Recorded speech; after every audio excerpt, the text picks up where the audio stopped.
Dopo arigato, Mr. Roboto. Dopo arigato, Mr. Roboto. Mata onimate. Dopo arigato, Mr. Roboto. Itsu o shiritai. On March 1st, more than 43 Midwestern schools competed in the first robotic competition regional finals. I've always loved robots. I'm not really sure why. Hi, how are you? And science is always interesting. Well, robots are all built by the teams. Every year it's a different, the objective of the game is different. And it's a big secret that's not told to anybody until they do the kickoff. The kickoff is always the first weekend in January, and the teams get 6.5 weeks then to design and build and ship their robots.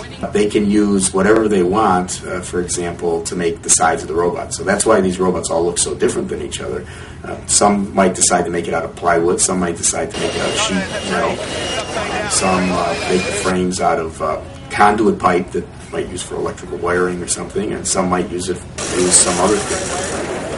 We excel at what we celebrate, and when we celebrate sports, we have students that excel at sports, and I think that's fantastic. But I think we need to give our kids some hope in other areas and an opportunity to show what they know in other areas. So when we celebrate design, when we celebrate problem solving, when we celebrate the intellectual challenges that are presented by this robotics competition, it helps students to rise up above. One day they might be solving problems in the medical field. They may be solving problems designing new cars, but we're challenging them to step up in that way. So I think when we have goofy outfits and you feel like you're at a high school basketball game or something, that's the feel that we're going for.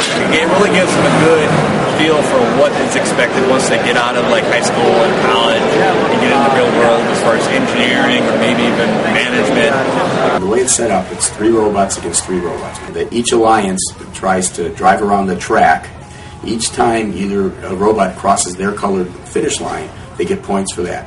Now there's also these big balls, 40-inch diameter big balls, and if they have those cross the finish lines, they get points for that. And there's a ladder that's about 6.5 feet up in the air. If they cross under that ladder, they get 2 points. If they cross over it, so the robot would either lift it and drop it over it or hurdle it, just kind of launch it and throw it over it, they get 8 points for that.